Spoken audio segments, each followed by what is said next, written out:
ప్రార్థన గురించి నేర్చుకుంటా ఉన్నాం. మరి చాలా చాలా విషయాలు ఇందులో నుంచి మనం నేర్చుకోగలిగాం. సో నేను నమ్ముచున్నా మీకు అనేక విషయాలు దేవుని యొక్క ఆత్మ ద్వారా మీ హృదయంలోకి వేయబడి మీలో మార్పు వచ్చిందని. ఓకే, సో దేవుని వాక్యం ఎప్పుడు మార్పు తెస్తుంది పిల్లలు. అందుకే మనం వస్తాం ఆయన సన్నిధికి. సో సమయంలో మనము ప్రార్థన గురించి నేర్చుకుంటా ఉన్నాం గత నెలలుగా. సో మనం ఆల్రెడీ కొన్ని సెక్షన్స్ కవర్ చేసుకున్నాం, నేర్చుకున్నాం. మొదటిది ఏ సెక్షన్ నేర్చుకున్నామా, గుర్తుందా? కాలంతో పాటి అవి కూడా ఏమంటారా ఆ టైప్లో మర్చిపోయారా? ఫస్ట్ సెక్షన్ ఏం నేర్చుకున్నాం మనం? వై ప్రే, ప్రార్థన ఎందుకు. సో మీకు ఎందుకు అనేది గుర్తుంటుంది అనుకుంటా. ఎందుకు ప్రార్థన చేసుకోవాలమ్మా కదా. సో ప్రార్థన దేవునికి మనము అనుమతి ఇచ్చేది అనమాట. ప్రార్థన పర్మిషన్స్. దేవుడు ఏది కూడా తన ఇష్టానుసారంగా చేయడు. నా జీవితంలో బలవంతంగా కూడా చేయడు ఆయన. సో మీరు నేను దేవుని సన్నిధిలో ప్రార్థించినప్పుడు తనకు మనము మన జీవితంలో పని చేయడానికి అనుమతిస్తున్నాం. ఓకే, మనం చాలా వారాలు కొన్ని సండేస్ విన్నాం కృప గురించి, విశ్వాసం గురించి. దేవుని కృప మన మీద అపారమైన కృప ఉంది పిల్లరా. దేవుడు చాలా చాలా మన జీవితంలో చేయాలని కోరుకుంటాడు. కానీ మనం ఇది కూడా నేర్చుకున్నాం, ఆయన కృప ఉంటే సరిపోదు. నా విశ్వాసము మనం ఇచ్చినప్పుడే దేవుని కృపను మనం అనుభవించగలం. అర్థమవుతుందా? కృప విశ్వాసం ఇప్పుడు మర్చిపోకండి. సో దేవుని కృప మన జీవితంలో సమస్తాన్ని చేయాలని కోరుకుంటుంది. సమస్తం చేయడానికి దాన్ని మనం దేవుని కృప అంటాం. దేవుని కృప ఎప్పటికీ తగ్గదు పిల్లరా. దేవుడు ఎప్పుడు కృపని మన జీవితంలో కృపని పెంచుకుంటూ పోయే దేవుడు. అయితే కృప మీ జీవితంలో నెరవేర్చబడదు విశ్వాసం లేకుంటే. అందుకనే ప్రార్థన ఏంటంటే విశ్వాసం పిల్లరా. సో చాలాసార్లు మనం దేవునిలో ఉన్నప్పుడు, మనం దేవునితో ముందుకు వెళ్తున్నప్పుడు చాలాసార్లు ఒక రకమైన లెథార్జీ అంటారు, ఏమంటారు, సోమరితనం అంటారు, ఏమంటారు ఐ డోంట్ నో తెలుగులో. ఒక రకమైన ఎక్స్క్యూజ్ ఉంటుంది. దేవుడు మంచి దేవుడు, మనల్ని ప్రేమిస్తాడు, ఆయన చేసుకుంటాడు, ఆయన తెలియదు ఏముంది, ఆయన ఇస్తాలే. రకరకాల కారణాలు మనకు. ఎందుకంటే దేవుని కృప గురించి విన్నాం, దేవుడు మంచి దేవుడు అని విన్నాం. కానీ గుర్తుపెట్టుకోండి, మీరు నేను విశ్వాసం చూపుకుంటే మనం నష్టపోతాం. దేవుణ్ణి ఎప్పుడు మనం గ్రాంటెడ్గా తీసుకోకూడదు పిల్లరా. సో అందుకే ముందర చూస్తున్నారా, జాగ్రత్తగా వినండి. ప్రార్థన ద్వారా దేవుని యొక్క కృపని మనం రిలీజ్ చేస్తాం మన జీవితంలో. ఉదాహరణకి నువ్వు పొద్దున్న లేచి ఆయనకు పర్మిషన్ ఇవ్వాలి. ఆయన కృప ఎంతో ఉంది. దినమంతా నిన్ను ఆ రోజు ప్రమోషనే దొరకాలో, ఆ రోజు నీకు ఐ మీన్ నీ హృదయంలో ఉండేటివన్నీ నెరవేర్చే ప్రణాళిక ఆయనకు ఉంది. అమ్మా వింటానారా? నీకు ఆ రోజు బహుశా శత్రువు ప్రణాళికలు ఏమైనా ఉండొచ్చు నీకు విరోధంగా. వాటిని అన్నింటినీ నాశనం చేసే ప్రణాళిక దేవుని దగ్గర ఉంది. అదే కృప అంటే. కానీ నువ్వు ప్రార్థన లేకుండా అలాగే తిరుగుతున్నావు జీవితంలో. పొద్దున్న లేసి ఆయనకు పర్మిషన్ ఇవ్వలేదనుకో, పొద్దున్న లేచి నువ్వు ఆయన ఆశ్రయించలేదనుకో, ఆశ్రయించాలి. అదే విశ్వాసం అంటే. తండ్రి నీ కృప అధికంగా ఉంది నా మీద, నీ కృతజ్ఞతలు. ఈ దినమంతా స్వామి నీ యొక్క వాక్యం చెప్తోంది, ఇది నా జీవితంలో జరుగునుగా. తండ్రి ఇదిగో దినమంతా నేను వెళ్తున్నా, ప్రతి చోట నాకు నీ జ్ఞానం కావాలా, నీ యొక్క మాటలు కావాలా. అనేక మంది మనుషులతో కలుస్తాను తండ్రి, రకరకాల వాళ్ళతో కలుస్తా, చాలా పనులు చేయాలి నేను ఈరోజు. నీ యొక్క కృప నా మీద ఉంది, కృతజ్ఞతలు, నీ సహాయం నాకు ఇవ్వమని చెప్పి నువ్వు దేవుని ఎదుట వాక్యాన్ని పెట్టాలా. లేదు నా దగ్గర చాలా టైం లేదు, నేను చాలా బిజీ మనిషిని అంటే నువ్వు పోంగ చాలా నష్టంలో పోతావు. బయటికి వెళ్తున్నావు, ఆయన కృప నీ మీద ఉంది. కానీ ఒక నిమిషం నువ్వు ప్రార్థన చేసి బయటికి వెళ్ళాలా. తండ్రి బయటికి వెళ్తున్నా, నువ్వు మంచోడివే, నువ్వు మంచి డ్రైవర్వే, ఎదుటోడు నీకు తెలియదు ఎట్లా వాడో. సో అందుకనే అంటే నా పాయింట్ ఏమంటే నేను చెప్తాను, ఇది కృపను గ్రాంటెడ్గా తీసుకోకండి. విశ్వాసం ద్వారా ఒక నిమిషం బయటికి వెళ్ళేటప్పుడు అలవాటేలా మీ పిల్లలకి బయటికి పోయేటప్పుడు ప్రార్థన చేసుకుని పొమ్మని. ఒక నిమిషం నీ ప్రార్థన చాలా చాలా కష్టాల నుంచి నిన్ను కాపాడుతుంది దినంలో. మన దగ్గర చాలా అర్జెన్సీ ఉంది, ఒక నిమిషం టైం లేదు పోయి ఆడోసారి ఇరుక్కొని పంచర్ అయిపోయా అంటే దేవుడు చేయడు. ఇవన్నీ శత్రువు చేసే అవకాశం ఉంది. ఎందుకంటే నువ్వు అలా తయారు చేసుకుంటాను కాబట్టి దేవుడు కూడా అంటాడు, ఓకే వీడికి తెలిసి రానిలే అనుకుంటాడు దేవుడు కూడా. అందుకే కృపని గ్రాంటెడ్గా తీసుకోవద్దండి. ఓకే, విశ్వాసం ద్వారా కృపని అనుభవించండి. సో అందుకే ప్రార్థన చాలా అవసరం. పొద్దున్న పోయితే 2 నిమిషాలు ప్రార్థన చేసుకొని బయటికి వెళ్ళండి. తర్వాత పొద్దున్న లేండి, బైబిల్ చదవండి, ప్రార్థన చేయండి. ఇవన్నీ మంచివి, అవసరం. ఇవి దేవునికి పర్మిషన్ ఇచ్చే విధానం ఇవన్నీ. ఓకే, సో ఓకే, ఆల్రెడీ అప్పుడు నేర్చుకున్నాం మనము వై ప్రే. సెకండ్ సెక్షన్ కూడా క్లియర్ చేసుకున్నాం. విశ్వాసంతో కూడిన ప్రార్థన. ఎప్పుడు ప్రార్థనలో వాక్యం పెట్టాలి పిల్లరా. వాక్యం లేకుండా నువ్వు ప్రార్థన చేయడం అనేది, దేవుడు యేసుప్రభువే అన్నాడు, మీరు వ్యర్థమైన మాటలు నా ఎదుట మాట్లాడకండి. అందుకే వాక్యం ద్వారానే ప్రార్థన. 3వ సెక్షన్ మనం నేర్చుకున్నాం, 10 స్టెప్స్ నేర్చుకున్నాం. రికార్డింగ్లో ఉన్నాయి, వినండి. చాలాసార్లు ఇబ్బంది పడతాను ఎందుకు జవాబు రావడంలా అని.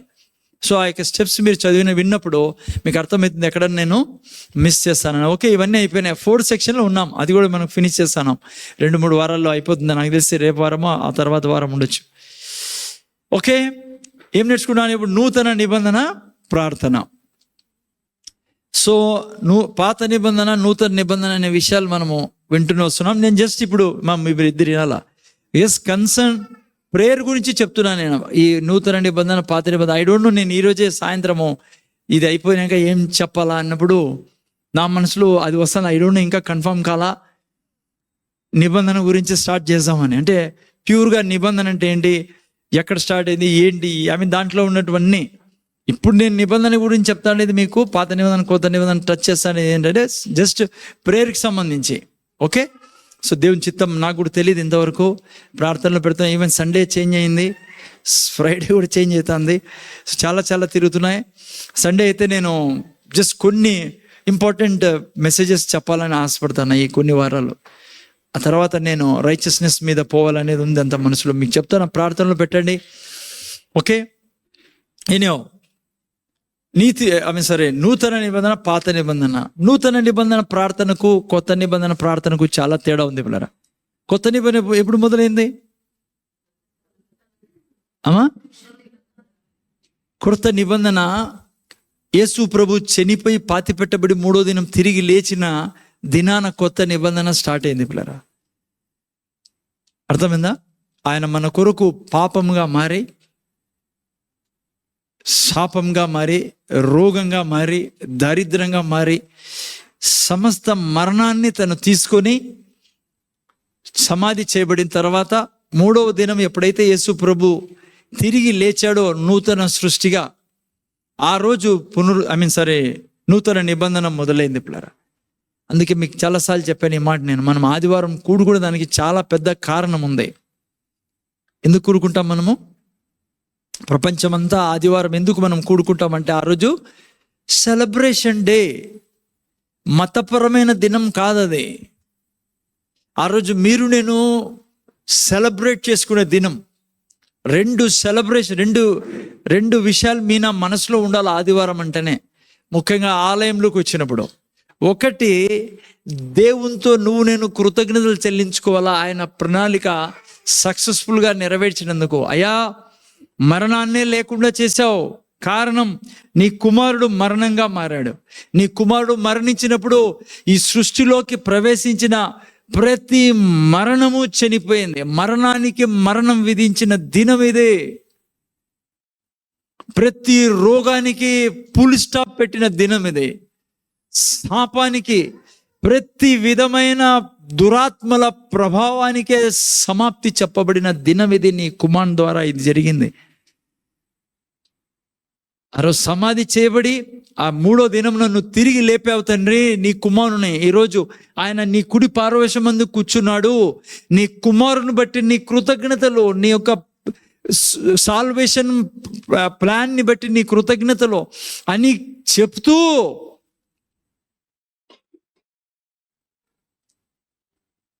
నువ్వు ఏమై ఉన్నావో ఈరోజు ఆయనకి గుర్తు చేసి ఆయన్ని మహిమపరచాలా. తండ్రి, ఈ యొక్క దినాన్ని బట్టి నీ కృతజ్ఞతలు చెల్లించుకుంటున్నా. నా ప్రభువు నువ్వు ఎక్కడ కూర్చోబెట్టావో నన్ను అక్కడే కూర్చోబెట్టినందుకు నీ కృతజ్ఞతలు తండ్రి. నేను చనిపోయేదానికి, నేను తనతో పాటు నేను చనిపోయినందుకు నీ కృతజ్ఞతలు. నా జీవితంలో ప్రతి చావు నా ప్రభుతో పాటు చనిపోయిందయా.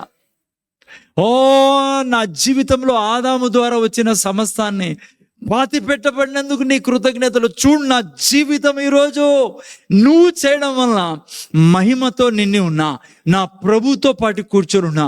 ఈరోజు నేను అభిషక్తుని తండ్రి. ఈరోజు నీ ప్రతి కృప కనికరానికి వారసుని నేను. అనారోగ్యం నా జీవితంలో లేకుండా చేసి నన్ను రాజుగా యాజకుడుగా చేశావు. నీ కృతజ్ఞతలు. హలో, నువ్వు నీకు జరిగిందో యేసు ప్రభు ద్వారా. ఈరోజు నీ బిడ్డను తండ్రి, నేను నీ కళ్ళల్లో కళ్ళు పెట్టి చూసుకునే ధైర్యాన్ని నాకు ఇచ్చావు, అటువంటి శ్రేష్టమైన జీవితం ఇచ్చావు అని సెలబ్రేట్ చేసుకునే దినం పిల్లరా. అది మతపరమైన దినం కాదా. వాళ్ళు సోమవారం వెళ్తారు, వాళ్ళు శనివారం వెళ్తారు, వాళ్ళు శుక్రవారం వెళ్తారు, వాళ్ళ దేవుని దగ్గరికి వీళ్ళు మంగళవారం వెళ్తారు, శనివారం వెళ్తారు, నేను ఆదివారం వెళ్తాను. నో పిల్లరా, ఆ రోజు నేను అందుకే నాట్యం ఆడే దినం అదే. సెలబ్రేషన్ ఎప్పటికీ మొఖాలు యాలేసుకోను ఏడ్చుకుంటాను ఉండవు. అందుకే నేను వీళ్ళకి చెప్తాను, మీరు పాడే ప్రతి పాట ఆయనకు పరవశం చేస్తారు, ఆనందం తేలా. దేవునికి ఎమోషన్స్ ఉన్నాయి, మీకు తెలుసు కదా. దేవుడు నవ్వుతాడు పిల్లరా, దేవుడు సంతోషిస్తాడు, దేవుడు నృత్యం ఆడతాడు. అందుకే దూతల ద్వారా అక్కడ స్తుతింపడతాడు ఆయన, వాయిద్యాల ద్వారా ఆయనకి మహిమపరచబడతాడు స్వర్గంలో. దేవుడు కోరుకుంటాడు దాన్ని. ముఖ్యంగా నీ యొక్క హృదయ పరిస్థితి నాకు ఆనందం ఇవ్వాలా. అందుకే ఆదివారాన్ని మిస్ చేయకూడదు పిల్లరా. మనం అంత చేసిన దేవుని సెలబ్రేషన్ డే, ఆ రోజు వచ్చి కృతజ్ఞతలు చెల్లించుకోవాలి. ఆ తర్వాత ముఖ్యంగా నీకు ఏం జరిగిందో అది దేవునికి ఆనందం ఇవ్వాలి. ఓకే, సో నూతన నిబంధన స్టార్ట్ అయింది. ఇది పునరుత్థాన దినం పిల్లరా. చాలా ప్రామినెంట్ డే అది మన జీవితంలో, సృష్టికే ప్రామినెంట్. అసలు దేవుని యొక్క ఆది నుంచి ప్రణాళిక సంపూర్ణమైనది ఆ దినమే. ఓకే, సో పాత నిబంధన కృత నిబంధనలో ప్రార్థన విషయానికి వచ్చేప్పటికి చాలా తేడా ఉంది. పాత నిబంధనలో ప్రార్థన చేసినట్లు కొత్త నిబంధనలు మనం ప్రార్థన చేయడానికి వీల్లేదు. కొన్ని విషయాలు మనం తీసుకోవచ్చు వాళ్ళ దగ్గర నుంచి, కొన్ని ప్రిన్సిపల్స్ తీసుకోవచ్చు, వాళ్ళ యొక్క కమిట్మెంట్ని తీసుకోవచ్చు, వాళ్ళ నమ్మకాన్ని, విశ్వాసాన్ని మనం తీసుకోవచ్చు, వాళ్ళ యొక్క ఏమైనా చేయగలడు దేవుడు అనే ఆ స్వభావాన్ని, ఆ యొక్క ధైర్యాన్ని మనం తీసుకోవచ్చు. కానీ వాళ్ళలాగా మాట్లాడేకి లేదు మనకు కృత నిబంధన ప్రార్థనలో. ఓకే, అవే నేర్చుకుంటా ఉన్నాం మనం గత 2-3 వారాలుగా. మరి ఒకే నూతన నిబంధన ప్రార్థనలో మనకిచ్చిన ఆ యొక్క మేలులు, లేకుంటే మనకిచ్చిన బెనిఫిట్స్ మనం ఆల్రెడీ చూసుకున్నాం. ఒకటి, యేసయ్య నామం ఇవ్వబడింది పిల్లరా మీకు నాకు. పాత నిబంధన వాళ్ళ దగ్గర లేకపోయేది. యేసు నామంలో వాళ్ళు ప్రార్థించేవాళ్ళు కాదు. నేను యేసు నామంలో ప్రార్థిస్తున్నాం. ఏంటి యేసు నామంలో ప్రార్థించడం అంటే, ఆయనకి ఇవ్వబడిన శక్తి అంతా మన దగ్గర ఉంది ఈరోజు. All power, all authority is in our hands today. Because when you say in the name of Jesus, ఎప్పుడైతే యేసు నామం అంటున్నామో ఆయన దగ్గర ఉన్న సామర్థ్యంని, ఆయన దగ్గర ఉన్న పవర్, అథారిటీని మనం రిలీజ్ చేస్తున్నాం, అధికారాన్ని, సామర్థ్యాన్ని. అందుకే యేసు నామం, సిస్టర్ వింటారా ముందర చూడండి, యేసు నామం నువ్వు అన్నప్పుడు నువ్వు ఎలా అన్నా తీసుకో, అలా తీసుకోకూడదు. నువ్వు కూడా మంచిగా తీసుకోవాలని నీకు అర్థం కాలే ఎందుకు యేసు నామం చెప్పినప్పుడు ఏం జరుగుతుందో. ఆత్మీయ లోకం, ఈ సృష్టి అంతా యేసు ప్రభు ప్రార్థన చేసినట్లుగానే తీసుకుంటుంది, యేసు ప్రభు శాసించినట్లే తీసుకుంటుంది. అది నేను ఎప్పుడైతే జీర్ణించుకుంటామో నీ మనసులో, నా మనసులో, నువ్వు మళ్ళీ రిజల్ట్ చూడడం మొదలు పెడతావు. అందుకే విశ్వాసం చాలా అవసరం. అందుకే ప్రార్థన చాలా గొప్ప ఆయుధం పిల్లరా. నేను ఎప్పుడైతే యేసు నామం అంటానామో నీకు నీ వాతావరణమే వేరే ఉండాలా. అట్లా ఊరికే ఏదో చెప్పినాం కదా అని చెప్పకూడదు. నువ్వు ఫీల్ కావాలి ఆ టైంలో, నువ్వు చూడాలి ఆత్మీయ లోకంలో ఏం జరుగుతుందో. You should see that, then you will see results. అందుకే చూడండి, దయ్యాల ముందుకు పోయినప్పుడు యేసు నామంలో అన్నప్పుడు దాని పరిస్థితే మారిపోతాయి, దొరుకుతాయి, అవే వెళ్ళిపోతాయి. ఇలాంటి చాలాసార్లు మొండిగా ప్రవర్తించడం మొదలు పెడతాయి. ఎందుకంటే దానికి తెలుసు ఏం జరుగుతుందో ఆత్మీయ లోకంలో. దేవుని అగ్ని వాటిని కాల్చడం మొదలు పెడుతుంది, దూతలు వాటిని ఎదుర్కోవడం మొదలు పెడతారు, దురాత్మల్ని. దానిలో నుంచి దయాలు రాలే పాపం కదా. ఆయన దేవుడు సెలవు ఇచ్చాడు మనకి. మీరు నమ్ముతారో లేదో, నేను అంటే మీ దగ్గర దాచుకున్న అబద్ధము కొన్ని ఐ డోంట్ నో, 1 సంవత్సరం క్రితమో ఏదో, ఏంది ప్రభా ఎప్పుడు చూసినా ఈ దయ్యాలు పిచ్చి ఎక్కువైపోయింది నాకు, ఈ దయ్యాల పట్టినలో ఐ డోంట్ నో ఏం దేవుడు ఆ రోజు ఏం ఆలోచించాడో. ఒక కొద్ది రోజులు రెస్ట్ నీకు అన్నట్లుగా నాకు తెలిసిన సంవత్సరం అయితే ఎవరు కనపడలే నాకే. I mean any how good కానీ మన ప్రధానమైన పని అది తెలుసా మీకు? ప్రధానమైన పని ఏమో దయాలను తీయడం. ఫస్ట్ గుర్తు మనకి ఇచ్చినదే, నమ్మిన వారికి. ఓకే, సువార్త అందరూ చెప్తారు. రెండవది దయాలు తీయడం. ఓకే, అది వేరే టాపిక్ అనుకోండి. సరే, ఎక్కడున్నా మనము? సారీ, యేసయ్య నామం. ఓకే, సో రెండవది ఏంటి? నీతిమంతులము. చాలా చాలా చాలా చాలా ఇంపార్టెంట్. నీతి గురించి మీరు అర్థం చేసుకుంటే సింహంలా బ్రతుకుతారమ్మా. ఈరోజు క్రైస్తవుడు నీతి అంటే ఏంటో తెలియకపోవడం వల్లనే ఒక బలహీన క్రైస్తవుడుగా ఉన్నాడు. అందుకే నేను నీతి గురించి సపరేట్ ప్రీచింగ్ చేయాలి. ఇప్పుడు ప్రార్థనలో నీతి గురించి మనం నేర్చుకుంటా ఉన్నాం. జాగ్రత్త వినండి. రైచియస్నెస్, పాత నిబంధనలో లిమిటెడ్ రైచియస్నెస్ ఉండేది పిల్లలు. రైచియస్నెస్ అంటే తెలుసు కదా, నీతి. ఓకేనా? పాత నిబంధనలో లిమిటెడ్ నీతి ఉండేది వాళ్ళ దగ్గర. పాత నిబంధనలో వాళ్ళకి సంబంధించిన వాళ్ళు, ఆ కాలంలో ఉన్నవాళ్ళు. కొత్త నిబంధనలో సరే వింటాను కదా, అన్లిమిటెడ్ రైచియస్నెస్ ఉండేది మనకు. ఓకే, రైచియస్నెస్ అంటే ఏంటి? దేవుని ఎదుట నా స్థానం, మిమ్మల్ని నన్ను దేవుడు ఎలా చూస్తున్నాడో, దేవుడి దృష్టిలో మనం ఎవరు అనేది. ఓకేనా? జాగ్రత్త వినండి. ఎప్పుడు కూడా నువ్వు నూతన నిబంధన ఉన్న నేను దేవుని ఎదుట చాలా సంతోషంగా ధైర్యంగా నిలబడాలా. ఎట్లా నిలబడాలా మనము? యేసు క్రీస్తులో ఆయన ఎదుట నిలబడాలి మనము. మనలో ఎప్పుడు కూడా దూషణ, కండమ్నేషన్ ఉండకూడదు, గిల్టీ కాన్షియస్నెస్ ఉండకూడదు. హలో, అర్థమవుతుందా? లో లెవెల్గా అనుమానంగా ఆయన ఎదుట నిలబడకూడదు. ఆ జీవితం లేదు మనకి ఈరోజు. నేను నిలవన్నప్పుడు తండ్రి చూడు, నీ కుమారుడు రక్తం ద్వారా నా జీవితం ఏంగా మారిందో. నా ప్రార్థన వినే నా దేవుడివి, నా ప్రియుడవు, నేను నీ ప్రియుడని, నువ్వు నాకు ఇష్టడవు, నేను నీకు ఇష్టడని. మనం ఒకటి తండ్రి, నువ్వు నా తండ్రివి, నేను నీ బిడ్డను. ఇదిగో నువ్వు ఇచ్చిన నీతి, ఇదిగో నీ కుమారుడు ద్వారా నా జీవితంలో చేసిన మేలు ధైర్యంగా నిలబడాల దేవుని ఎదుట. అందుకే ప్రతి వారం ఈ వాక్యాన్ని మీకు గుర్తు చేస్తున్నా. కొత్త నిబంధనలో చాలాసార్లు ఈ వాక్యం రాబడింది. పాత నిబంధన గ్రంథం నుంచి మీకు గుర్తు చేశాం. 33:26 యోబు గ్రంథం 33:26 యోబు రాస్తాడు. ఆ టైంలో 1000 సంవత్సరాల క్రితము నీతిని పొందుకున్న మనము నీతిమంతులు చేయబడిన ఆయన వెనకల పిల్లలు చూసుకుని ఉండొద్దండి. నీతిమంతులుగా చేయబడిన మనము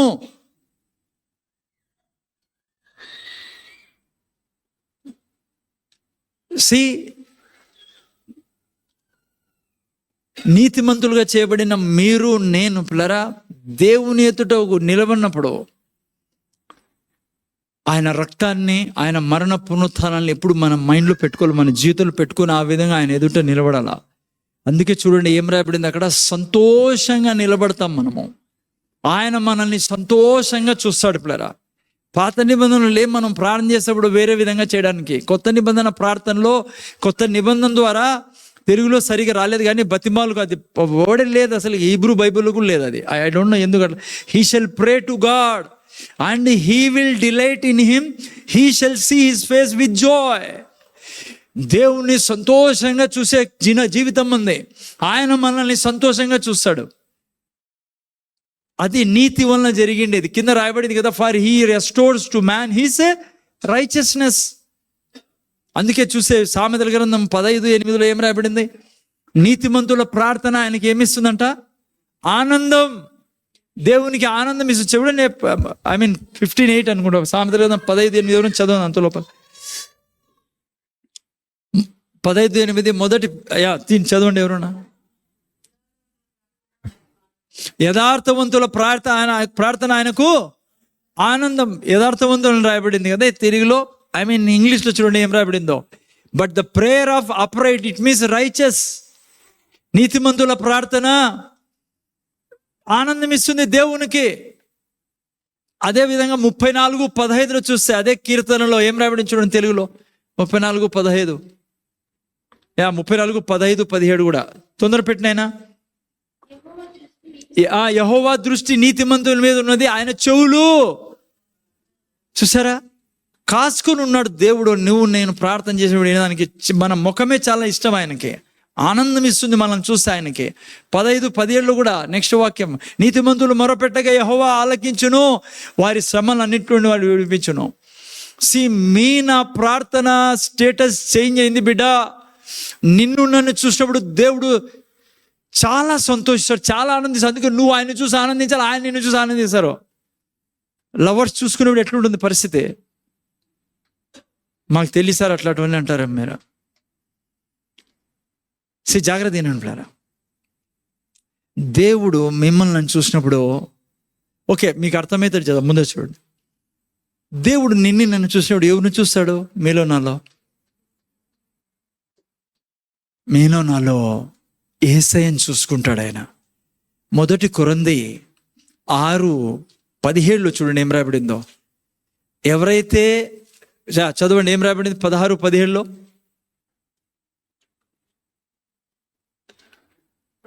ఎవరైనా చదివేశాను అంతలో మైక్లో చదవండి.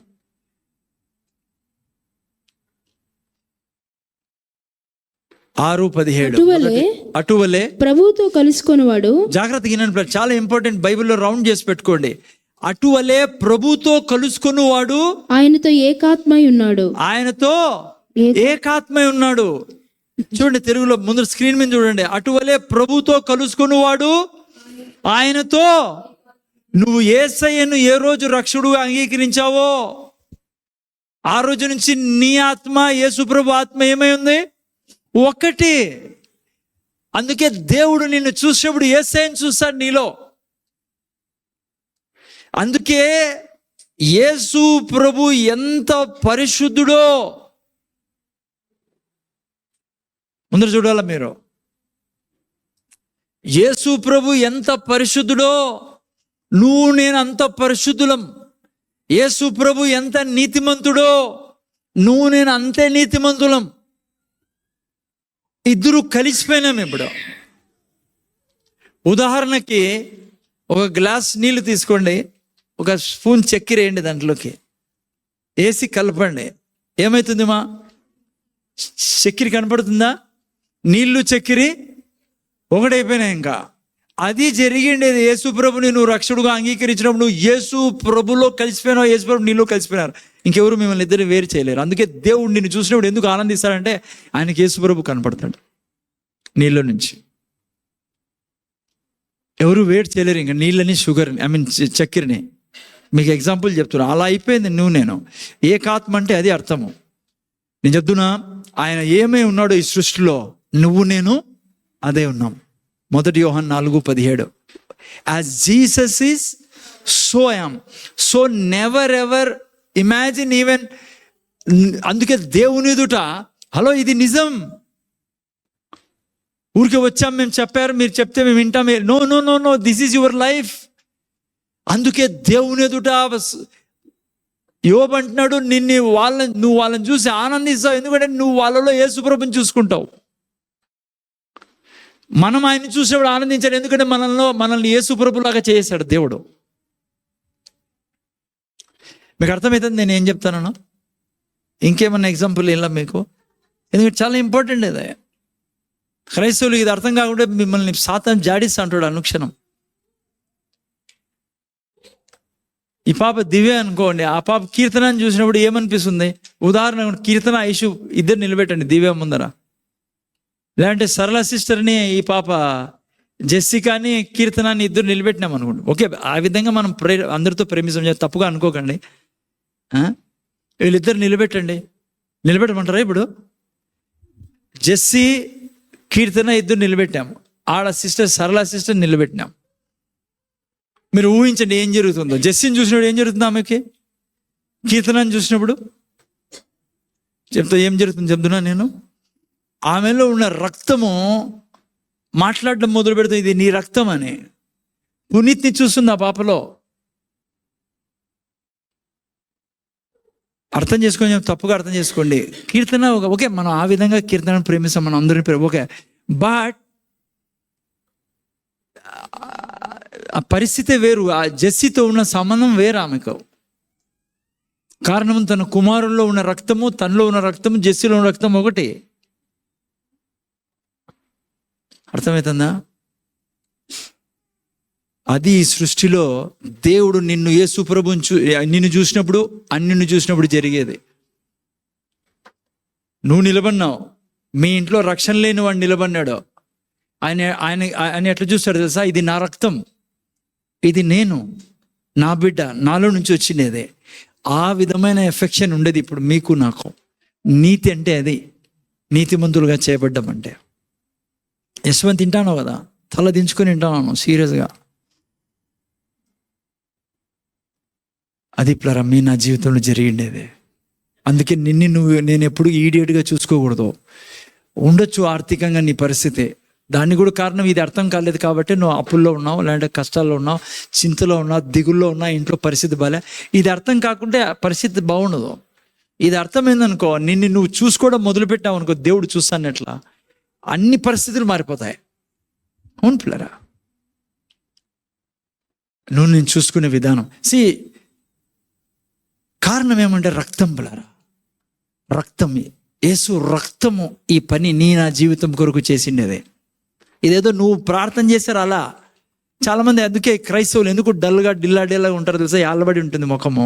వాళ్ళు అనుకుంటారు ప్రార్థన ఎక్కువ చేయాలి అందుకే ఇట్లా, ప్రార్థన తక్కువ చేసే ఇట్లా, లేదంటే ఉపవాసం చేసి అందుకే ఇట్లా, ఇవన్నీ లెక్కలు వేసుకుంటారు. Don't do that. నువ్వు ఏం చేసినా ఆ స్థితికి చేరలేము మనము. మిమ్మల్ని నన్ను చేర్చింది ఏంది? రక్తం. యేసు రక్తం ఆ స్థితికి, స్టాండర్డ్కి తీసుకొచ్చేది మనల్ని. బైబిల్లో చాలాసార్లు మనం దావీదు దేవుని ఇష్టానుసారుడు అంటాం. ఎందుకు చెప్పండి? దేవుని హృదయానుసారు. దేవుని హృదయానుసారు. శివాజీ ఇట్లన్నారా అట్లన్నారా? ఈ సైడ్ కన్నారా? నువ్వు రామకృష్ణ వెనకలు కూర్చున్నావు, ఈ సైడ్ రా, బాగుంటుంది నాకు ఓపెన్గా. ముందర చూడండి ప్లారా, ఎందుకు దావీదు దేవుని హృదయానుసారుడు? చాలామంది చాలా కారణాలు చెప్తారు.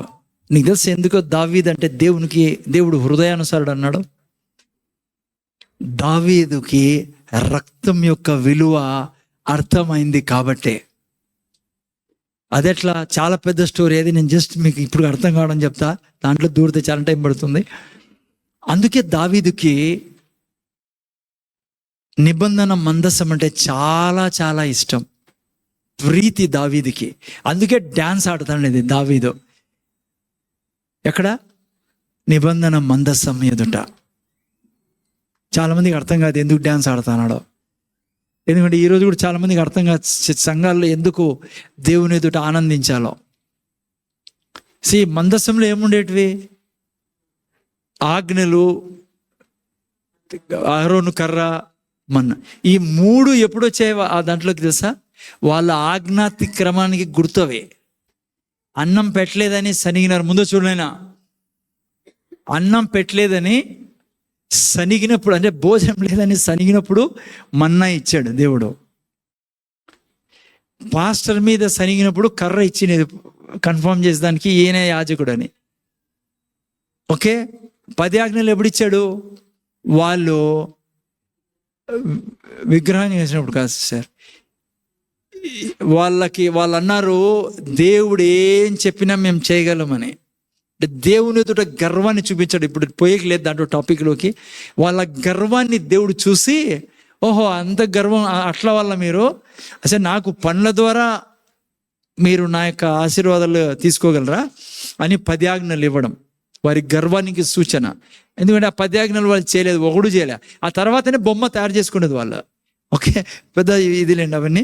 ఓకే, ఈ 3 ఉన్నాయి వాళ్ళ అతిక్రమానికి గుర్తు. అయితే మందసం పైన ఏముంది? ముందర చూడలేను, పైన ఏముంది మందసం పైన?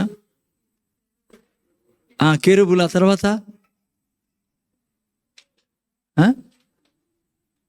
అమ్మా అందుకే మీ నోటి నుంచి వినాలని నా కోరిక. ఆడే నుంచి కెరూబులు కాదు మెయిన్, రక్తం మెయిన్. రక్తం ఆడ కేరుబుల మీద, అక్కడ కేరుబులు ఉండేది ఎందుకు? అసలు ఆ కేరుబులు ఎవరు? ఆడ ఏదో తోటలో పెట్టిన కేరుబులు. అర్థమైందా? ఓకే, ఎనీ ముందు చూడండి. అవి 3 లోపులుండే 3 వీరి మీదికి శిక్ష రాకుండా ఆపుతాండేది ఏంది? కరుణాపీఠం. పైన ఏముంది? కరుణాపీఠం మీద ఏం చిలకరించేవాడు ప్రధాన యాజకుడు? రక్తాన్ని. ఆ రక్తాన్ని చూసి దేవుడు ఏం చేసేవాడు? వీరిని విడిచిపెట్టేవాడు. దావీదుకి అందుకే మందసం అంటే ఇష్టం. ఎందుకో తెలుసా? అయ్యా, మా యొక్క నీతి వలన మేము ఏమీ సాధించలేము, అదిగో ఆ రక్తం వలన నీ కృప మా మీద ఉంది కాబట్టి మా దేశము అనుక్షణం వరదిల్లుతాను. రక్తానికి చాలా విలువ ఉంది పిల్లరా. ఓకే, మనం ముందు మళ్ళీ వస్తాము. జాగ్రత్తగా ఈ మాట వినండి మీరు. ఏంటి? మిమ్మల్ని నన్ను దేవుడు చూసినప్పుడు యేసయ్యని నీలో నాలో సాక్షాత్తు చూస్తాడు. ఇప్పుడు నువ్వు చూడడంలో ఉంది నిన్ను నువ్వు ఎలా చూస్తావు అనేది. ఎలా చూస్తావు అనేది నీ చేతుల్లో ఉంది. అక్కడే నీ విజయం దాగుండేది. జాగ్రత్త విను బిడ్డ. ఆదాము పాపం చేశాడు. అంతకుముందు ఆదాము దేవుడు బాగా కలుసుకున్న వాళ్ళు, పాపం లేదు అప్పుడు. ఎప్పుడైతే ఆదాం పాపం చేశాడో ఆదాముని అక్కడి నుంచి తీసివేయబడ్డాడు. ఆదాముని తొలగించాడు. ఆదాము వెళ్ళిపోయారు అక్కడి నుంచి. ఆ తర్వాత ఏమైంది? ఆ పాపం చేసిన తర్వాత ఆదాములో ఏం మొదలైంది? భయం, అనుమానం. అర్థమైందా? కండమ్నేషన్. తెలుగులో ఏమంటారు? దూషించుకున్నాడు. నా మాట వింటాడో, నాకు ఇస్తాడో, ఈడో చంపేస్తాడో, ఏం చేస్తాడో, ఏం చేస్తాడో. దేవుడు అంటేనే ఆయన జీవితంలో దేవునికి విరోధమైన భావన మొదలైంది. ఎట్లరా? అర్థమైందా? అక్కడ అది మొదలైనదే. కానీ నా జీవితం కూడా అట్లాగే కొనసాగుతూ ఉండేది. ఏ రోజు వరకైతే యేసు ప్రభు నీ జీవితంలో లేడో. అమ్మా, వింటున్నారా? ఏ రోజు యేసు ప్రభుని నువ్వు రక్షకుడుగా అంగీకరించావో ఆ రోజు నీ స్థితి సంపూర్ణంగా మార్చబడింది ఈ సృష్టిలో. ఇంకెప్పటికీ ఆ స్థితిలోకి పోవు నువ్వు. ఆదాం సంతానం కాదు నువ్వు. ఇప్పుడు సాక్షాత్తు యేసయ్యకు పుట్టిన బిడ్డవును. అందుకే 4:10 ఏం రాబడింది? యేసు ప్రభు ఏమై ఉన్నాడో మీరు నేను అదే ఉన్నాం. సో ఆ స్థానం మంది. నీతి అంటే అది. అర్థమవుతుందా నీకు? నీతి అంటే అది. నీతిమంతులుగా చేయబడ్డామంటే ఈరోజు దేవుని ఎదుట నిలబడినప్పుడు నువ్వు యేసయ్యలాగా నిన్ను ట్రీట్ చేయాలా, అలా చేయబడ్డావు నువ్వు. ఆయన నిన్ను అలా చేయడానికి ఆయన చనిపోయినది, ఆయన నిన్ను అలా చేయడానికి ఆయన శాపగ్రస్త, నిన్ను అలా చేయడానికి ఆయన నరకానికి వెళ్ళినదే. ఆయన తిరిగి లేచినప్పుడు ఆయనతో పాటు నేను తిరిగి లేచాం. ఇది ప్రార్థనలో మీరు నేను ఎందుకు తెలుసా? ఇది తెలియకుంటే నువ్వు నా ప్రార్థన ఏం తెచ్చేది మనకి. ఓకే, సో ఈరోజు నేను చెప్పాల్సింది కొద్దిగా సేపు చెప్పి నెక్స్ట్ వీక్ నేను కంటిన్యూ చేసా. Old covenant is a limited covenant. పాత నిబంధనలో లిమిటెడ్ రైచియస్నెస్ ఉండేది. కొత్త నిబంధన అన్లిమిటెడ్ రైచియస్నెస్ ఉండేది పిల్లరా. ఓకే, సో అందుకనే పాత నిబంధన లిమిటెడ్ రైచియస్నెస్ ఉన్నా, అంటే వాళ్ళకి అంత సంపూర్ణంగా నీతిమంతులు కాకపోయినా కూడా మీరు చూస్తే గొప్ప గొప్ప కార్యాలు వారి యొక్క ప్రార్థన ద్వారా జరిగాయి. ఇంకా లెక్కేసుకో నువ్వు. అన్లిమిటెడ్ రైచియస్నెస్ ఉన్న మీకు నాకు నా ప్రార్థన ద్వారా ఇంకెన్ని గొప్ప కార్యాలు జరుగుతాయో. సంపూర్ణ నీతి లేని వాళ్ళే అబ్రహాం కానీ, యాకోబు కానీ, మోషే కానీ, ఏలియా కానీ, ఎలీషా గొప్ప గొప్ప కార్యాలు చేశారు. ఇంకా నా స్థితి ఎటువంటి సంపూర్ణ నీతిమంతులైన నా స్థితి ఎటువంటిదో చూసుకుని అదే నేను ప్రీచింగ్ చేయాలి ఈ వారం, రేపు వారం. ఓకే, ముందు చూడండి. పాత నిబంధనలో ఉన్న వారిలో మిక్స్ అటిట్యూడ్ ఉండేది పిల్లరా. వాళ్ళలో మిక్స్ అటిట్యూడ్ అంటే వాళ్ళకు ధైర్యం ఉండేది కాదు, భయం ఉండేది కాదు. దేవుడు వింటాడో వినడో అనేది ఎప్పుడు ఉండేది వాళ్ళకి. రెండులో తిరిగే వాళ్ళు. మిక్స్ అటిట్యూడ్ అంటాం దాన్ని. అంటే వాళ్ళకి కండమ్నేషన్ ఉండేది. ఓసారి నమ్మేవాళ్ళు, ఓసారి నా ప్రార్థన ఈనడు దేవుడు. సో ఆ యొక్క నేచర్ పాత నిబంధన అందరిలో ఉండింది. కారణం ఏమో తెలుసా మీకు? కారణం ఏమంటే వాళ్ళకు దేవుని గురించి, ఆయన ప్రేమ గురించి వాళ్ళకు బోధించకపోవడం. మీరు ఇంటర్నెట్లో వాళ్ళకి ఎవరు బోధించలేదు, వాళ్ళకి తెలియదు.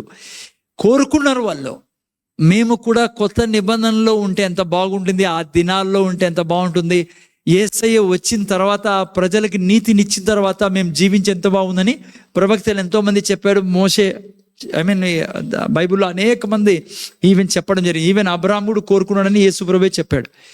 కానీ ఈ విషయాలు వాళ్ళకి తెలియకపోవడం వలన, వాళ్ళకు మీకు నాకున్నంత జ్ఞానం లేదు ప్లారా. యేసు ప్రభు ద్వారా తండ్రి ఎట్లా వాడు, దేవుడు ఎట్లా వాడనే జ్ఞానం లేదు వాళ్ళకి. అందుకే మీరు నేను ధన్యులం. ఈరోజు తండ్రి ఎట్లా వాడో మీరు నేను తెలుసుకుని ఉన్నాం. అందుకే బైబిల్ మిమ్మల్ని నన్ను శ్రేష్ఠులు అంటుంది వాళ్ళకంటే కదా. మత్తయి 11:11 మనం చూసుకున్నాం. స్త్రీలు కనిన వారిలో బాప్తిస్మిచ్చి యోహాను కంటే శ్రేష్ఠుడు లేడు కదా.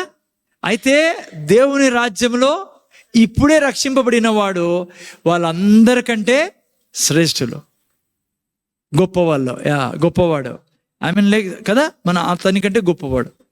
బాప్తిస్మిచ్చి యోహాను అందరికంటే గొప్పోడు. కానీ నూతన నిబంధనలో ఏమైంది? అతనికంటే గొప్పోళ్ళం మనం. కారణం ఏమంటే మీరు నేను ఆయన రక్తం ద్వారా నీతిమంతులుగా చేయబడ్డాం కాబట్టి, ఆయన తండ్రి యొక్క జ్ఞానం మనం కలిగి ఉన్నాం కాబట్టి మీరు నేను ధన్యులమని బైబిల్ చెప్తుంది పిల్లరా. అందుకే నా స్టాండింగ్ వేరు దేవుని ఎదుట. యాక్చువల్గా మీరు చూస్తే పాత నిబంధనలో ఉండే వాళ్ళని సర్వెంట్గా చూడబడింది, మనము సన్స్గా చూడబడింది. వాళ్ళు సేవకులుగా పాత నిబంధనలో వాళ్ళని దేవుడు చూసేవాడు. మనల్ని ఎలా చూశాడు దేవుడు కొత్త నిబంధనలో? కుమారులు, కుమార్తెలుగా. ఓకే, సో ఈరోజు నేను మీకు వీళ్ళ ప్రార్థన, పాత నిబంధన ప్రార్థనలో ఒక ఎగ్జాంపుల్ ఇచ్చి ఒక వ్యక్తిదే ఇస్తాను ఈరోజు. ఆ తర్వాత నూతన నిబంధనలో కొన్ని విషయాలు చెప్పి ముగించుకుందాం. నెక్స్ట్ వీక్ కొంతమందిని చూసుకుందాం. ఓకే, నేను ఆల్రెడీ చెప్పాను మీకు.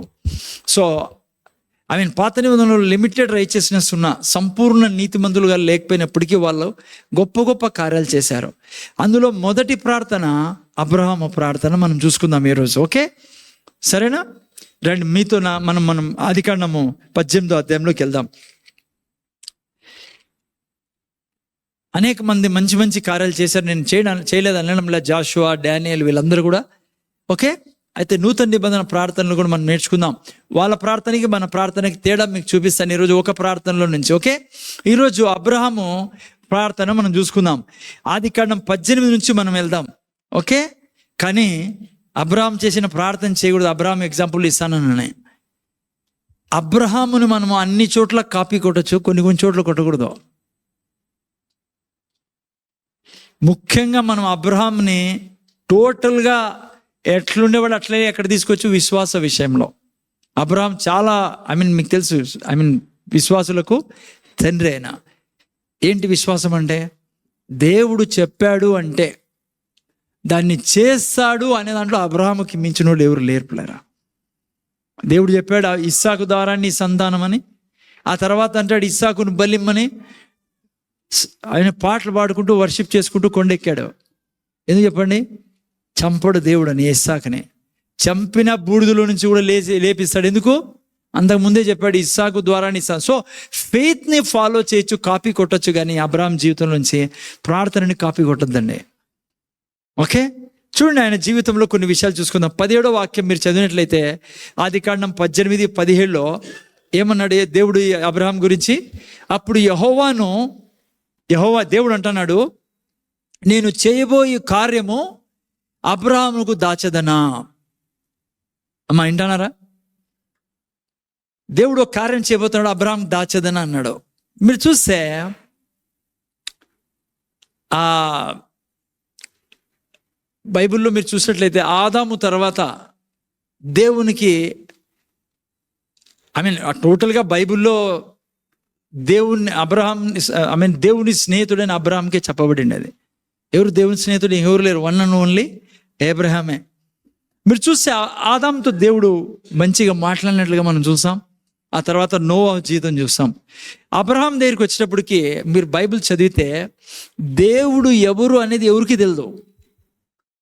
ఆ టైంలో అబ్రహాముకు మాత్రమే తెలుసు. అది కూడా దేవుడే అబ్రహాముకు చూపించుకున్నాడు. పోయి అబ్రహాముడు ఎవరు? విగ్రహారాధన చేసుకునేవాడు. చరిత్ర చెప్తుంది విగ్రహాలను అమ్మేవాడని. బట్ ఆ విగ్రహారాధన చేసేవాడని చెప్పి బైబిలే చెప్తుంది. ఎవరిని? విగ్రహాన్ని పూజించేవాడు అబ్రహాం. అయితే దేవుడే పోయి అబ్రహాంతో తాను కనపరుచుకున్నాడు. అబ్రహామా, నువ్వు నన్ను నమ్మితే నేను నిన్ను ఆశీర్వదిస్తా, నిన్ను ఆశీర్వాదంగా చేస్తా, నీ నామాన్ని గొప్ప చేస్తా, నిన్ను గొప్ప జనంగా చేస్తా, నిన్ను జనములకు ఆశీర్వాదంగా చేస్తాను. ఆ తర్వాత మనం విన్నాం, అబ్రహాము నమ్మి ఏం చేశాడు? అబ్రహాము దేవునితో వచ్చాడు. ఓకే, సో ఇది స్థితి. అబ్రహాముని దేవుడు చూసి అన్నాడు అబ్రహాంని చూసి దేవుడు నిర్ణయించుకున్నాడు, ఈ వ్యక్తి మంచోడు, ఈ వ్యక్తిని నేను నమ్మచ్చు, ఈ వ్యక్తిని నేను నమ్మచ్చు, ఆ వ్యక్తి నన్ను నమ్ముతాడు, అందరినీ వదిలేసి వచ్చాడు. సో అందుకనే అబ్రహాం అంటే దేవునికి ఇష్టం పిల్లరా. ఇంకోటి ముఖ్యంగా అబ్రహాం అంటే ఏంటి దేవునికి ఇష్టమైందంటే, అబ్రహాము హృదయాన్ని చూశాడు దేవుడు. అబ్రహాము నా యొక్క ప్రణాళికలన్నీ నెరవేర్చడానికి రైట్ పర్సన్ అని. సో ఈ విధంగా దేవుడు అబ్రహాంని పిలుచుకొని ముందుకెళ్తున్నారు. సో అందుకనే దేవుడు అంటున్నాడు, నేను చేయబోయే కార్యమును అబ్రహాముకు దాచదనా. ఓకే, ఆ తర్వాత మీరు చూసినప్పుడు 20 వాక్యంలోకి వెళ్దాం స్ట్రైట్గా. ఏం రాయబడింది 20లో? ఇది అబ్రహాంకి దేవుడికి మధ్య జరుగుతాండేది. ఇక్కడ మనం అబ్రహాము ప్రార్థనని చూస్తాం. అబ్రహాం ఏ విధంగా ప్రార్థన చేశాడో 20 వాక్యంలో దేవుడు ఏమన్నాడు అబ్రహాంతో?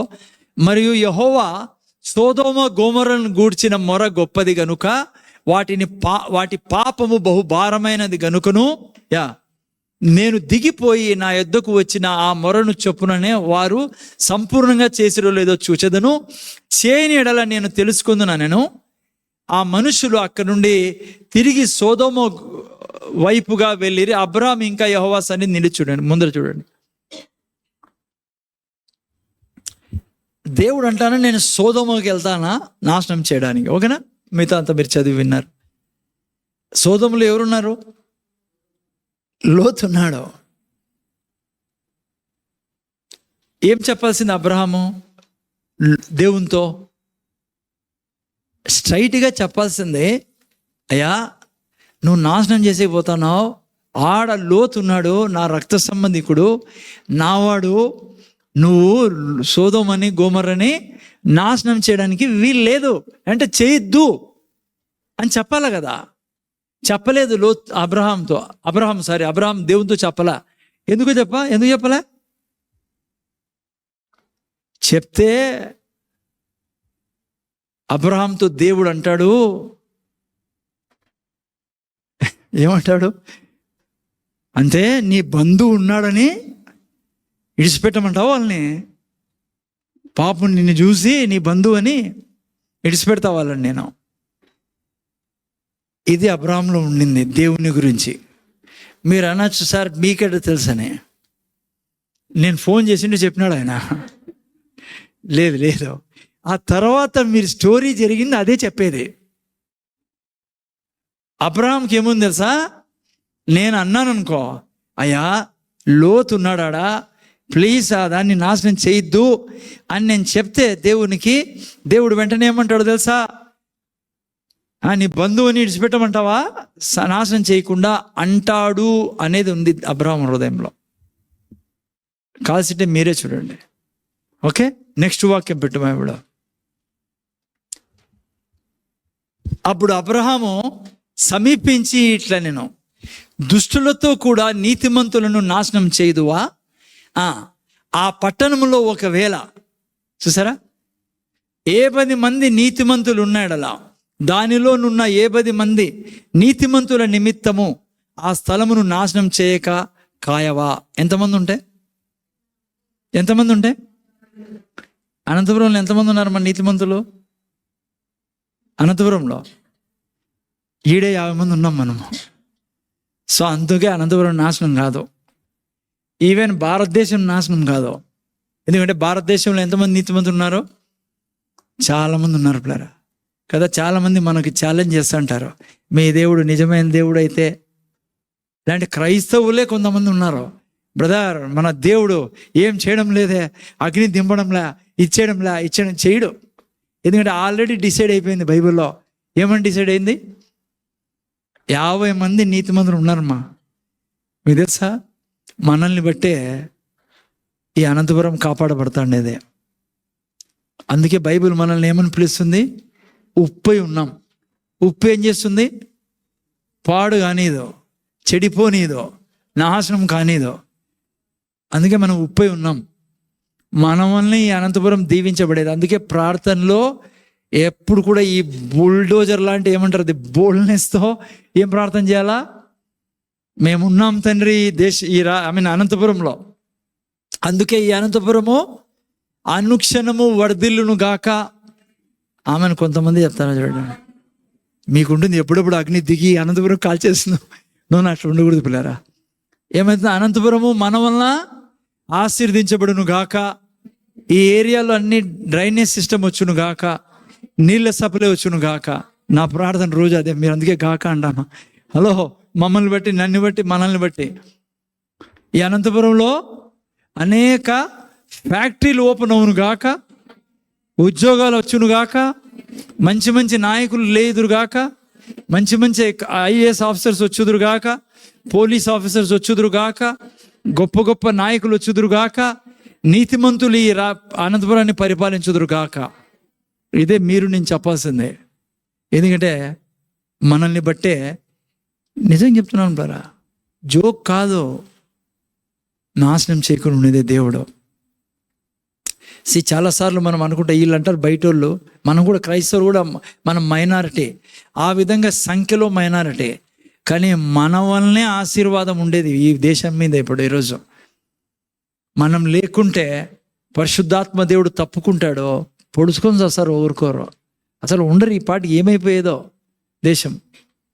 ఈరోజు భారతదేశము ఎవరు నమ్మినా నమ్మకపోయినా, ఎవరు విన్నా వినకపోయినా, కేవలము క్రైస్తవుడు వలనే ఈ దేశము ఇప్పటికీ ఉంది. లేకుంటే ఎప్పుడో తినేసేవాడు వాడు ఈ దేశాన్ని. నేను ఇంకో మాట చెప్తాను మీకు, చూడండి, ఈ అనంతపురము ఆశీర్వాదపురంగా మారుతుంది. ఈరోజు ఒక పాస్టర్ రవితో మాట్లాడుతున్నాం ఈరోజు మేము సాయంత్రం. ఆయన మంచి జోకర్, జోక్ చేస్తే చాలా నవ్విస్తాడు ఆయన. నన్ను దర్శనంలో చూశాడంటాడా, ఎవడో ప్రార్థన చేశాడంట. ఎవరంటే బాబు పాస్టర్ ప్రీచ్ చేశానంటే, ఎవరు బాబు అని కిటికీలను చూశారంట. కిటికీని చూశాను, నన్ను చూశాడు, నేను ప్రీచ్ చేశానంట. మళ్ళీ నాతో మాట్లాడినప్పుడు నేను అన్నాను ఆయనతో, ఉపవాసం ఉన్నాను బ్రదర్ నేను దేవుని సన్నిధిలోనే అని నేను చెప్పానంట ఆయనకి. నాతో ఆయనకి చాలా ఏం లేదు, నెలలేదు మాట్లాడలేక, అందుకని ఆయన ఉపవాసం ఉంటానంట. ఎందుకు? నా ద్వారా దేవుని ఆయన చెప్పాడండి ఉపవాసం అని. సరే, మాట్లాడుకుంటూ ఆయన నిజంగా చెప్పాడు. నాకు నవ్వు వస్తుంది ఇప్పుడు కూడా. బ్రదర్, మిమ్మల్ని నాశనపురం నుంచి అనంతపురం తీసిపోయాడు బ్రదర్ అంటాడు ఆయన. నాశనపురం అంటే నసీర్పూర్లో ఉంటేవాడు మేము. ఢిల్లీలో నసీర్పూర్ అనే ప్రాంతంలో ఉంటేమే. నాకు ఎప్పుడు థాట్ కూడా రాలే. అది చాలా జోక్ చేస్తాడు ఆయన. వస్తానన్నాడు ఢిల్లీ బళ్ళారి రమ్మన, కడుపు పట్టుకుంటారు మీరు ఆయన ప్రీచింగ్లో, దొరుకుతారు, అంత నవ్విస్తాడు. చాలా నవ్విస్తాడు. పగిలిపోతుంది కడుపు అనిపిస్తుంది. ఈమె నవ్వుతానే ఉంది ఎంతో మాట్లాడేంత వరకు. నాకు ముందే చెప్పాడు ఆయన. ఏమన్నాడు నీకు? మేరీ ఏదో అన్నాడు, భారత్ మేరీ అంటే తెలుసా మీకు? భారత్ మేరీ అని. నేను అన్నాను బెదర్, అయ్యో భారత్ మేరీకి కదండి, ఆమె నవ్వుతానే ఉంటుంది ఈమె మాట్లాడుతుంటే అతను. అట్లా పాస్టర్ పాపము. ఆయన అన్నాడు ఈరోజు, నాశనపురం నుంచి మీకు ఆనందపురంలో తీసుకెళ్ళాడు సార్, అందుకే మీరు ఆనందంగా ఉండండి అంటాడు ఆయన. నాకు మొదలు క్లిక్ కాలే, ఏం చెప్తాడు అయితేనని. అదే సార్, నసీర్పూర్ నుంచి. నాకు అప్పుడు అమ్మయ్య నిజమే కదా, నాశనపురం కాదు అది. సో అక్కడ కూడా చాలా దీవించాం, బ్రహ్మాండం జరుగుతుంది పని అక్కడ. నసీర్పూర్ అక్కడ ఉండింది మేము. ఓకే, ఎనియో గుడ్. సో మనం బ్లెస్ చేయాలి అనంతపురాన్ని, అర్థమైందా? సరే, ఎనియో. సో నిజంగా చెప్తున్నాను బ్రదర్, మన వల్ల ఈ దేశం ఉంది. ఈవెన్ ప్రపంచం ఉండేది క్రైస్తవుడు వల్ల. అందుకే మీకు చాలాసార్లు చెప్పా, పిన్ను సూది కూడా వేరే ఎవడు కనుక్కోలే ఈ సృష్టిలో. పిన్ను సూది అది కూడా వాళ్ళే కనుక్కున్నదే. వీళ్ళన్నా కనుక్కుంటారు, బైబిల్ చదివే వాళ్ళన్నా, యూదులన్నా ఉంటారు, వేరే ఎవడు లేడు. అర్థమైందా? అంత అప్పు తెచ్చుకోవడం మనం బయట నుంచి, సొంతంగా ఏమి ఉండదు. అది ఈ కారణం ఎవరు లేరు, దేవుడు లేడు కాబట్టి. ఓకే ఏనియో జాగ్రత్తగా వినంటారు. ఓకే యా, తర్వాత ఏమైంది? 24 20 వరకు చదివినాం మనము. 24 అయిపోయింది కదా. 24 చూడండి, 24 to 25 26. 25లో ఏమన్నాడు? ఓకే, ఆ తర్వాత మీరు చూస్తే ఓకే బిజినెస్ జరిగింది దేవునికి అబ్రహాంకి. ఓకేనా?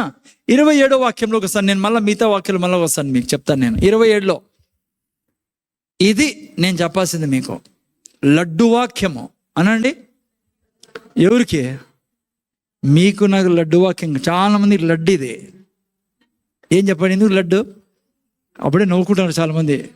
నేను కూడా యేసు ప్రభువు రానప్పుడు ఇవన్నీ తెలియనప్పుడు ఈ ప్రార్థన ఎప్పుడు చేయకండి. ఏం ప్రార్థన చేస్తున్నాడు అబ్రహాము? అందుకు అబ్రహాము, ఇదిగో ధూళియు బూడిదయు నేను బూడిదనైన నేను ప్రభువుతో మాట్లాడ తెగించుచున్నాను. క్రైస్తవుల్లో ఈ యొక్క వాక్యం చాలా ఇష్టమైన వాక్యం అది. ఎందుకంటే అబ్రహాం ఏమంటున్నాడు? నేను బూడిదయు ధూళి. ఎన్నడే కానీ ఈ మాటలు చెప్పొద్దండి ప్రేయర్లో. జాన్ అర్థమైందా అమ్మా? మన అర్థమైందా సిస్టర్స్? అబ్రహాంని కాపీ కొట్టండి, కానీ ఈ ఏరియాలో కాదు. ఈ ఏరియాలో కాదు, ఇంకో ఏరియా ఉంది, దాంట్లో అసలే కొట్టద్దండి. సారా చెప్పినట్టు విన్నాడు ఆయన. గబక్కని మీరు చేశారు ఆ పని, వద్దు. రామకృష్ణ బ్రదర్ అర్థమవుతుంది మీకు? సారా ఏం చెప్పిందో కొన్ని విషయం అర్థమైందండి. చాలా డేంజర్ అబ్రహాము. అసలు నువ్వు చెప్పింది నేను జవదాటననేవాడు. మీరు అట్లా చేయొద్దండి, దానిలో అట్లా కాపీ కొట్టొద్దండి. అర్థమైందా? దీంట్లో కూడా కాపీ కొట్టొద్దండి. కొంతమందికి అర్థమైంది, కొంతమందికి అర్థం కాదు, ఇంకా తిరుగుతున్నారు. ఏందో జవదాట. ఆగరి దగ్గర పొమ్మంటే ఎగురుకుంటూ వెళ్ళిపోయాడు. సారా నిన్ను ఎప్పుడన్నా బాధ పెడతానా? నువ్వు ఏం చెప్తావా? అదే నువ్వు నా ప్రాణంవే, చెప్పు ఏం చేస్తావు? సో అట్లా పనులు చేయొద్దండి. ఇది కూడా వినొద్దండి అబ్రహాందే. ధూళియు బూడిదయు. సరే తినంటారా, టైం తక్కువ. చాలా అవమానం పడరా దేవునికి మాటలు.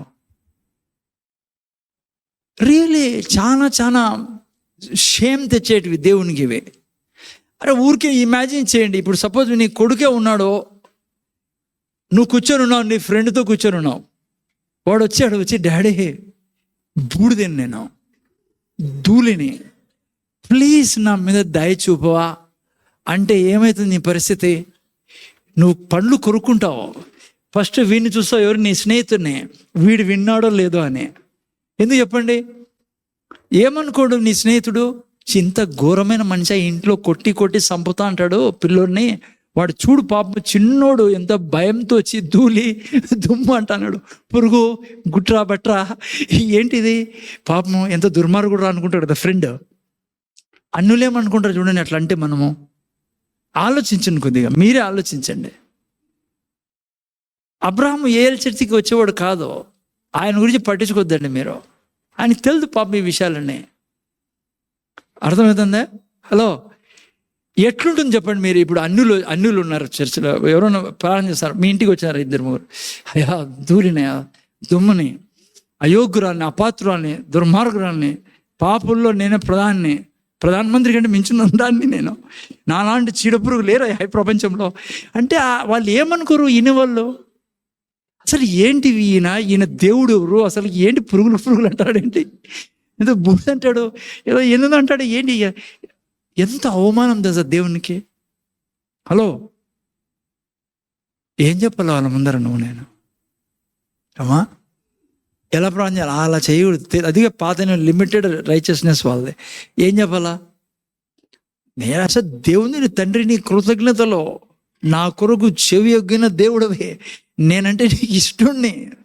యేసయ్య ఎంత ఇష్టడు, నేను అంత ఇష్టడిని, ఇష్టరాలని ప్రభా. నీ కృతజ్ఞతలు తండ్రి. ఆకాశం మీద భూమి మీద సర్వాధికారం ఇచ్చి ఉన్నావు. నా ప్రార్థనకు చెవి యొగ్గి నేను ఏది బంధిస్తే అది బంధించబడుతుంది తండ్రి. నీ కృతజ్ఞత. ఏ దయ్యము ఈ ప్రాంతం ఈ వచ్చిన వాళ్ళు ఏ దయ్యాలునే వెళ్ళిపోను గాక అన్నవాడికి మధ్యలో అప్పుడు వాళ్ళకి అనిపిస్తుంది, ఎవరో ఏందో చేస్తాడు ఈయన. అదిరా అబ్బా దేవుడు అంటే అది. మా వాళ్ళు ఉన్నారు, పాలు పోస్తేనే లేస్తారు పొద్దున్నే, వద్దు నేను అట్లాంటివన్నీ. మీకు అర్థం చేసుకోండి, మిగతావన్నీ dash dash dash dash. Hello, మళ్ళీ ఎవరైనా విన్నారనుకోండి మళ్ళీ పెద్ద తలనొప్పి. మీకు అర్థమైందని నేను ఏం చెప్తానన్నా, కనీసం ఇట్లన్నా అనండి అర్థమైందని. అట్లా ప్రార్థన చేయాల. అబ్రాహాం ప్రార్థన చేశారంటే చల్లదు, అవమానం దేవునికి. నువ్వు ఆయన యొక్క మర్యాద తీస్తాను, తెలుగులో చెప్పాలంటే అందరి ముందర. చాలామంది ఇది విని ఏం చెప్తారో ఏమో, ఎందుకంటే చాలామందికి చాలా ఇష్టము దేవుని ఎదుట బూడిది గీడిది లేనిపోని గలీజ్ అంతా చెప్పుకోవడము. చాలా చాలా చెడ్డ ప్రార్థన అది. నువ్వు ఇమాజిన్ చేసుకో, నీ పిల్లలు ఏమనుకోరు, ఏందిరా మా అమ్మ ఏడ్చుకుంటే ఏందో చెప్తుంది దేవుని దగ్గర, అసలు ఇట్లా దేవుడు ఎందుకు మాకి. మనం దేవుని బిడలం బిడరా, బహు ధైర్యంగా దేవుని ఎదుట నిలబడి. ఎందుకు నిలబడాలా? రక్తాన్ని మర్చిపోద్దండి. ఆ రక్తం వలన, ఈ మెంటాలిటీ వలన ఏం చేశాడు అబ్రాహాము? మొత్తం సీన్నే ఖరాబ్ చేశాడు. ఎట్లా? మీరే చూడండి. ఇప్పుడు నేను చదవని టైం లేదు మన దగ్గర. స్టార్టింగ్ యాడైంది 50 మందితో. అర్థమైందమ్మా? రేటప్ ఎంతమంది స్టార్ట్ అయింది అమ్మా? ఎంతమంది సుశాంత్? నిజమా? లెక్కేసుకో ఎంతమందో. ఎంతమంది స్టార్ట్ అయింది? 50. ఓకే, జాగ్రత్త తినండి, జస్ట్ మీకు అట్లే చెప్పేస్తా. ఏమన్నాడు అబ్రహాము? అయ్యా 45 మంది ఉంటే, అప్పుడు దేవుడు ఏమన్నాడు? ఓకే. ఆ తర్వాత ఏందో అడ్జస్ట్ చేసుకొని, అదే బూడిది గీడిదని 40 ఉంటే 5 ఎక్కిస్తాను, సారీ 5 తగ్గిస్తాడు. 50 నుంచి 45కి వచ్చాడు, 45 నుంచి 40కి వచ్చాడు. ఏం మార్పు లేదు దేవునిలో. ఓకే అంటున్నాడు. మీరు ఏమని చూస్తున్నాడు? ఒక పదాన్ని చేంజ్ చేయాలి దేవుడు. 40 నుంచి 30కి జంప్ చేశాడు. పోనీ అప్పుడన్నా అలిగాడా దేవుడు? ఏమనలే దేవుడు. ఓకే 20, అప్పుడు కూడా ఏం మార్పు లేదు దేవునిలో. 6 సార్లు డిమాండ్ పెట్టాడు దేవుని ఎదుట. 20 అన్నా దేవుడు ఏమనలా. 10 అన్నాడు, దేవుడు ఏమనలా. నేను అందున అబ్రహామా 1 అని ఎందుకనలా? ఎందుకంటే నీకు అర్థం కాల దేవుడు. అందుకే చెప్పి అబ్రహాంకి తెలియదని. ఎందుకంటే బైబుల్ ఏమంటుంది తెలుసా? ఏ ఒక్కడు యోహాను సువార్త 3:16 పెట్టినా, ఏ ఒక్కడు నశించి నరకానికి పోవడము దేవునికి ఇష్టం లేదు. దేవుడు ప్రేమ పిల్లరా, దేవుడు దయామయుడు, ఆయన కనికర పూర్ణుడు. అబ్రాహాంకు అర్థం కాలే. అందుకే అబ్రాహాం లాగా నేను ప్రార్థన చేయడానికి వీల్లేదు. నా దేవుడు లోకమును ఎంతో ప్రేమించను కాగా ఆయన అద్వితీయ కుమారుని పుట్టినవాని విశ్వాసం నుంచి ప్రతివాడు నశింపక నిత్య జీవం పొందినట్లు అనుగ్రహించను. రెండోది ఇంకో వాక్యం పెట్టిన ఆయన, 2 పేతురు 3:9. 2 పేతురు 3:9 ఏమైనా టక్కని చదువుతారా? హలో, ఏ ఒక్కడు నశించి నరకానికి పోవడం దేవునికి ఇష్టం లేదు పిల్లరా. చూడండి దేవుడు ఏమన్నాడు, చదువుతారా? కొందరు ఆలస్యం ఎంచుకున్నట్లు ప్రభు తన వాగ్దానం గురించి ఆలోచన చేయవాడు కాదు, కానీ ఎవడును. అర్థమైందా పిల్లరా? దేవుని యొక్క హృదయం అది పిల్లరా. అబ్రాహాంకి అర్థం కాల. అబ్రాహాం అనుకున్నాడు ఇక ఎక్కువ పోతే టూ మచ్ అవుతుందని. అర్థమైందా మీకు? అబ్రహాము విగ్రహారాధన నుంచి వచ్చినోడు పిల్లరా. ఇంకా దేవునిలో ఎదుగుతున్నాడు అబ్రహాము. అందుకే అబ్రహాంకి అనిపించింది ఆ దేవుళ్ళు పూజించేవాడు కదా, అవి కోప్పడేటట్ల ఈయన కూడా కోప్పడతాడేమో. అందుకనే మెల్లిగా ముందుకు తీసుకెళ్తాను అప్లికేషన్ని. 50, 40 నేను చెప్తున్నా, అబ్రహామా నువ్వు ఒక మాట చెప్పాల్సిందే. ఒక్కడైనా అంటే దేవుడు అనేవాడు ఒక్కడైనా సరే. అటువంటి తండ్రిని నేను పూజిస్తాండేది. అందుకని నేను చెప్తున్నా మీకు, హలో, పాత నిబంధనలో లిమిటెడ్ రైచియస్నెస్ ఉన్నా, కంప్లీట్ రైచియస్నెస్ లేకపోయినప్పటికీ గొప్ప గొప్ప కార్యాలు వాళ్ళు చేశారు వాళ్ళ ప్రార్థన జీవితం ద్వారా. అబ్రహాము ద్వారా కానీ, ఆ తర్వాత ఎవరు మోషే ప్రార్థనలు, ఎర్ర సముద్రం 2 భాగాలు చేసిన వ్యక్తి. ఆ తర్వాత చూడండి, ఏలియా వర్షాన్ని దింపాడు, అగ్నిని దింపాడు. ఎలీషా, ఏలియా, యెహోషువ లిమిటెడ్ రైచియస్నెస్ వాళ్ళు. హలో, ఏం చేశాడు యెహోషువ? సూర్యుని చంద్రుని ఆపగలిగారా? వాళ్ళకే ఆ సామర్థ్యం ఉంటే మీరు నేను ఎవరో తెలుసా పిల్లరా? నూతన నిబంధనలో సంపూర్ణ నీతిని కలిగిన వారము. దేవుడు మనం చూసి అనుక్షణం ఆనందించే జీవితం మీరు నేను కలిగి ఉన్నాం. అందుకే నూతన నిబంధన అన్లిమిటెడ్ రైచియస్నెస్. వాళ్ళకి లిమిటెడ్ రైచియస్నెస్ ఉండింది, స్థిరమైన పరిమితమైన నీతి. అపరిమితమైన నీతి మీకు నాకు ఉండేది. ఏంటి అపరిమితమైన నీతి అంటే? వాళ్ళు పాత నిబంధనలో ఉన్న వాళ్ళు సర్వెంట్స్ పిల్లల దేవునికి. ఎవరు? సర్వెంట్స్. మనము సన్స్ అండ్ డాటర్స్ నూతన నిబంధనలో. సర్వెంట్స్ అంటే ఆ విధంగా నూతన నిబంధనలు మన అందరం దేవుని సేవకులం. మనందరూ దేవుని సేవలో ఉన్నాము కదా. ఆ వర్డ్ కాదు నేను అంటాను అది. ఎస్, కొత్త నిబంధనలో మనం సర్వెంట్స్ అని రాయబడింది. బట్ ట్రీట్మెంట్ దేవుంది సర్వెంట్స్ అండ్ సన్స్ ట్రీట్మెంట్ పిల్లరా. సర్వెంట్స్ అంటే ఎట్లుంటుంది? ఇప్పుడు మీరు ఎవరైనా మీ ఇంట్లో సర్వెంట్ ఉన్నారనుకుందాం, ఓకే? మీరు ఏదైనా బిజినెస్ చేస్తారో మీ దగ్గర సర్వెంట్స్ ఉన్నారు. సర్వెంట్స్ని ఎట్లా చూస్తారు మీరు? మంచోళ్ళు కాబట్టి మంచిగా చూసుకుంటారు, జీతం ఇస్తారు, ఇంకా మంచి జీతం పెంచుతారు. కానీ సన్ అలా చూడరు. మీ సన్ని, మీ సన్నుకి జీతం ఈరు, నీదంతా సన్నదే. సర్వెంట్ ఎంతవరకు రావచ్చు? ఇంట్లో డైనింగ్ టేబుల్ వరకు రావచ్చు, లేకుంటే సిట్టింగ్ రూమ్లోకి రావచ్చు. సన్ ప్రతి వాకిలి ఆయన కొరకు తెరవబడి ఉంది. సర్వెంట్ అన్నాడు నాకు ఇది ఇష్టం చేసి పెట్టండి అని. సన్ అంటాడు ఇదే నాకు కావాలి అని. అంత డిఫరెన్స్ ఉంది వాళ్ళకు మనకు, రైచియస్నెస్ని బట్టి. మీరు నేను ఎవరో తెలుసా? అబ్రహాము దేవుని గర్భంలో నుంచి పుట్టలేదు. నువ్వు నేను దేవుని గర్భంలో నుంచి బయటకు వచ్చిన వాళ్ళము. అబ్రహాము నూతన సృష్టి కాదు. అబ్రహాం అంటే మొత్తం పాత నిబంధన ఉన్న వాళ్ళందరూ, వాళ్ళు నూతన సృష్టి కాదు. మీరు నేను న్యూ క్రియేషన్. వాళ్ళు రక్తంతో కడగవల్ల, వాళ్ళు రక్తంతో కప్పబడ్డారు. అది గొర్రెల రక్తంతో, ఎడ్ల రక్తంతో. నువ్వు నేను కప్పబల్ల పరిశుద్ధమైన యెహోవా రక్తము, యేసు ప్రభు తీసుకొచ్చిన రక్తంతో మనం కడగబడినాం. అంతేకాదు, వాళ్ళలో పరిశుద్ధాత్మ దేవుడు ఉండేవాడు కాదు.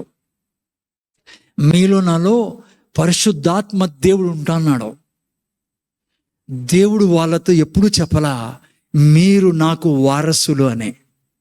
రోమీయులకు రాసిన 8:17 పెట్టినాయన ఏమని రాబడింది మీ గురించి, నా గురించి? అది నూతన నిబంధన యొక్క ప్రార్థనలో నువ్వు గుర్తుపెట్టుకోవాల్సింది నువ్వు ఎవరు అనేది. ప్రార్థన చేసేటప్పుడు ఇప్పుడు పాత నిబంధనలు రాసినారు కదా, నేను దుమ్ము నో. చూడండి ఏం రాబడింది, మనము పిల్లలమైతే వారసులం. ఏదానికి వారసులం? ఏదానికి వారసులం అంటే ఏంటి? జాగ్రత్త తినంలారా, దేవుని దగ్గర ఉండే ఆస్తికంతా వారసులం మనం. ఎంత ఉంది దేవుని దగ్గర? ఎంత ఉంది దేవుని దగ్గర? బంగారంతా. చెప్పరు ఎవరు? బంగారంతా నాదే, వెండంతా నాదే, సమస్తము నాదే. ఇప్పుడు ఎవరిది? కానీ ఒకరని చెప్తాను ధైర్యంగా, మందని. కొంతమంది ఏమనుకుంటారు తెలుసా? బాగుండలేను సార్, జేబులో చేపెడితే ఖాళీ ఉంది జేబు. హలో, ఇంట్లో చూస్తే అప్పులలో తిరుగుతున్నారు. అట్లే కదా మీరంతా అనుకునేది. వచ్చేది అదే మన మైండ్కి. బంగారం అంతా నాదే, 5 గ్రాములు కాదు, 10 గ్రాములు కాదు, అంతా ఆయనదే. అదంతా ఎవరిదంట? పోనీ మీరు ఇదే చెప్పండి సార్, ఇదంతా అబద్ధం సార్, ఇది బైబిల్ ఊరికే రాసుకున్నారు పిల్లలు పొద్దుపోక, అదన్నా చెప్పండి. లేదంటే దేవుడు రాసింటే అది నిజం.